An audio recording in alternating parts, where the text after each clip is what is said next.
অভিযোগ সিবিআই অভিজিৎ মণ্ডলের বিরুদ্ধে করেছে। প্রকাশ বলবে। প্রকাশ, দিনে দুবার ব্যবহার করো স্টপেজ ক্রিম আর নিজেকে রাখো এভারগ্রিন। কেয়াশের আরোমা থেরাপি স্টপেজ ক্রিম আর খুঁজে পাও নতুন আমিকে। আজকে যখন এই মামলার শুনানি চলছিল, কোর্টরুমের ভেতর আমরা ছিলাম এবং কোর্টরুমের ভেতরেও কিন্তু একই ধরনের চোর চোর স্লোগান ওঠে এবং আমরা দেখলাম যে আইনজীবীদের একাংশ তারা কিন্তু ক্ষোভ দেখান।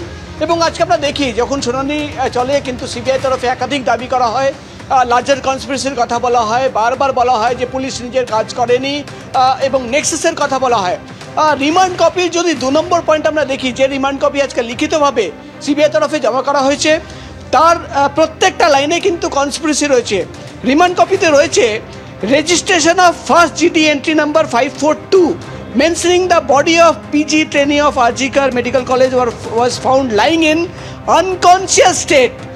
অর্থাৎ এখানে লেখা হচ্ছে যে প্রথম যে জিডি করা হয়েছিল সেখানে পুলিশের তরফে জিডি এন্ট্রিতে লেখা হচ্ছে যে মেডিকেল কলেজের সেমিনার রুমে, চেস্ট মেডিসিন ডিপার্টমেন্টের সেমিনার রুমে একটা আনকনসিয়াস স্টেটে একজন স্টুডেন্টের দেহ রয়েছে পড়ে।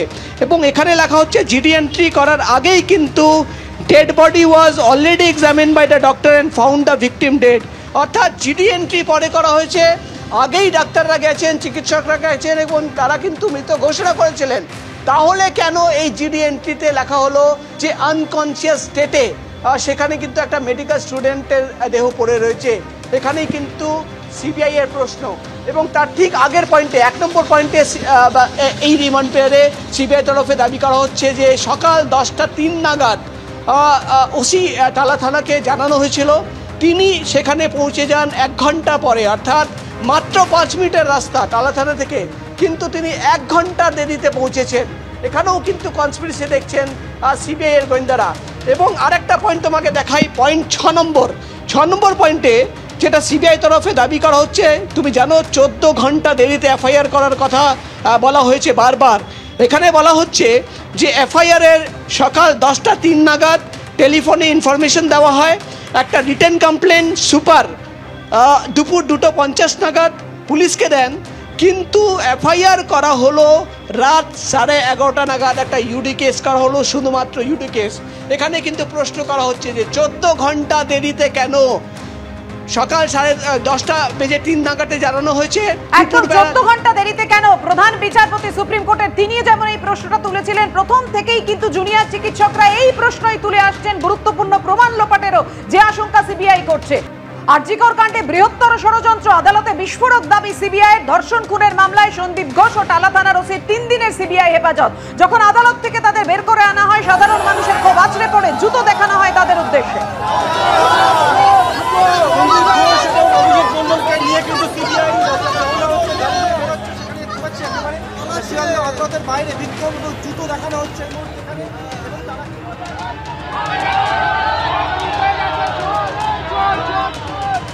সন্দীপ ঘোষ এবং অভিজিৎ মণ্ডলকে নিয়ে কিন্তু সিবিআই যখন রওনা হচ্ছে, গাড়ি নিয়ে বেরোচ্ছে, সেখানে দেখতে পাচ্ছি একেবারে শিয়ালদহ আদালতের বাইরে বিক্ষোভ এবং জুতো দেখানো হচ্ছে এই মুহূর্তে এখানে।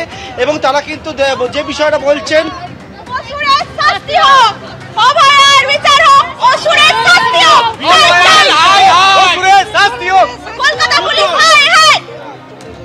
দেখতে পাচ্ছি একেবারে সন্দীপ ঘোষ এবং অভিজিৎ মণ্ডলকে ওসি টালাকে যখন নিয়ে বেরোচ্ছে সিবিআই, সেক্ষেত্রে কিন্তু একেবারে বাইরে অনেকে কিন্তু এখানে রয়েছেন এবং থেকে তারা বিক্ষোভ দেখাচ্ছেন এই মুহূর্তে।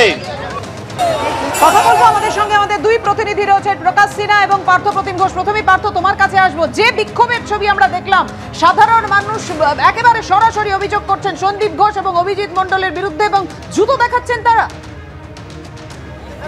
এবং তারা কিন্তু একেবারে দেখো টালা থানার ওসি, কলকাতা পুলিশের অভিজিৎ মণ্ডল এবং প্রাক্তন অধ্যক্ষ আরজিকর মেডিকেল কলেজ এবং হাসপাতালের সন্দীপ ঘোষকে যখন নিজেদের হেফাজতে নিয়ে সিবিআই তারা বেরোয়, এবং সেই সময় একেবারে শিয়ালদহ আদালতের বাইরে সাধারণ মানুষ তারা কিন্তু অনেকেই জমায়েত হয়, যারা পথ চলতি মানুষ তারা জমায়েত হয়ে তারা থমকে যায় এবং থমকে গিয়ে তারা একেবারে বিক্ষোভ প্রদর্শন করে, বিক্ষোভ দেখায়, চোর স্লোগান দেয় এবং জুতো পর্যন্ত দেখানো হয় টালা থানা ওসিকে এবং সন্দীপ ঘোষের উদ্দেশ্যে।